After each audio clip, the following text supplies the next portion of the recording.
Nem toda mulher trans quer parecer uma mulher cis. E tá tudo bem. Olá, tudo bem? Eu sou a drag doutora Ana e hoje eu quero falar sobre um tema que voltou com força nas redes sociais. Mulheres trans com barba. O assunto veio à tona depois de um vídeo da Luísa Marilac, uma mulher trans incrível, pioneira, uma das vozes mais importantes da atualidade no universo trans. E o que eu quero fazer aqui não é rebater o que ela disse, mas acrescentar a conversa. Porque esse tema é muito maior do que opinião individual. Ele fala sobre gerações, processos e vivências. A primeira coisa que a gente precisa entender é que existe muitas formas de ser mulher trans, e todas elas merecem o máximo de respeito. A Luísa vem de um tempo em que passar despercebida era uma forma de se proteger, onde a sociedade só não apontava o dedo, mas agredia, prendia, expulsava. Então, para muitas mulheres trans daquela geração, se aproximar da imagem cis era literalmente uma questão de sobrevivência. É por isso que a fala dela carrega o peso, história e também verdade, mas a verdade dela, construída a partir da vivência real e dolorida e corajosa mais dela. Mas hoje uma nova geração de mulheres trans cresce num outro contexto. Um contexto que ainda é cruel,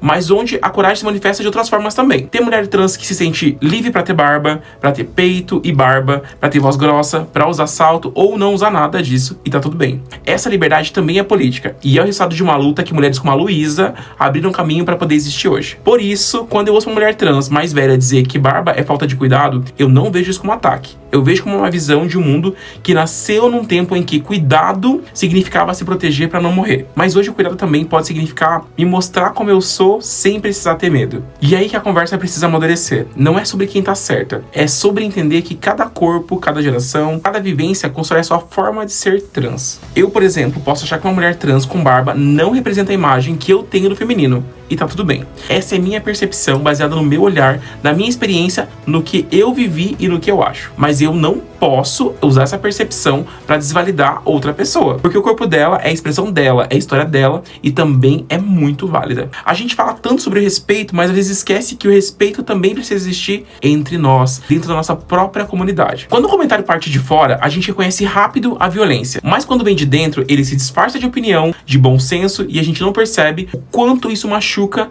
quem ouve. É o tipo de dor que não grita, mas tá corroendo, sabe? Eu acredito muito que esse é o momento da gente escutar mais e ter mais empatia. Entender que mulher trans com barba, com pelo, com traço forte, não tá tentando desrespeitar o feminino ou desvalidar trans diferentes. Ela tá redefinindo o que é ser mulher pra ela, e isso é uma coisa muito bonita. Porque o feminino, ele é plural, é corpo, é gesto, é energia e é forma de existir. Estou apaixonada. A verdade é que não existe uma forma certa ou única de ser mulher. Nem cis, nem trans. A sociedade que nos ensinou isso, com base no padrão europeu, branco, magro, liso e suave. E esse padrão sempre foi cruel. Ele excluiu mulheres pretas, mulheres gordas, mulheres indígenas e agora tenta excluir mulheres trans que fogem desse molde também. Mas se tu pensar bem, o que a gente vive hoje é uma revolução. Uma revolução que começou lá atrás, com travestis e trans que colocaram o corpo na linha de frente e que hoje continua em cada mulher que tem coragem de dizer: eu sou assim e eu não vou me obrigar a mudar pra caber no seu molde. E é importante entender, opinião não é problema e nunca vai ser. O problema é quando a opinião vira um instrumento de julgamento, porque a opinião tem impacto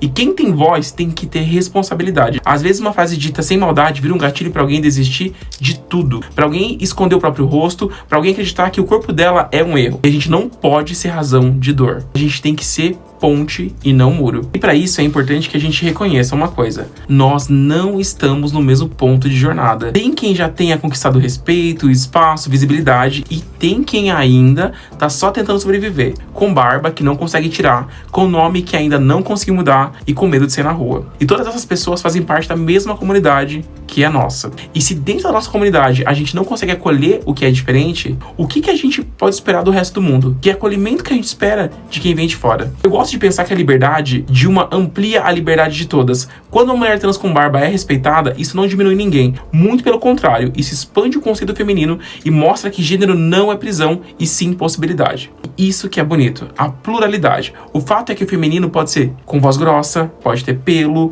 pode ter força, pode ter fragilidade, pode ter tudo isso junto e ainda assim ser feminino. Ser mulher trans é uma revolução diária e cada corpo é um manifesto político, poético e espiritual. Então, quando eu vejo uma mulher trans com barba, eu vejo coragem, eu vejo alguém que entendeu que o mundo já tentou apagar ela de 1000 formas e que agora é hora de se mostrar por inteira sem precisar pedir licença. E o que eu quero deixar com esse vídeo não é uma lição, mas é um convite. Um convite à escuta, à empatia, ao cuidado com o que a gente fala e principalmente com quem a gente fala. A barba dela não é pra te desrespeitar, a barba dela não é pra te provocar, te faz pensar sobre literalmente o que é feminino. E se isso te incomoda, talvez seja porque você ainda tá aprendendo a se libertar também. No final, todas as trans com barba, sem barba, com peito, com peruca, de salto, descalça, são mulheres, são irmãs, e essa irmandade não pode se quebrar por padrões estéticos. A gente precisa continuar essa caminhada juntas, porque a luta não vai acabar. E se tem uma coisa que a história da Luísa e de tantas outras ensina, é que resistir também é cuidar uma das outras. Se essa conversa te fez pensar, compartilha, comenta, fala comigo aqui no comentário, mas fala com carinho, porque é assim,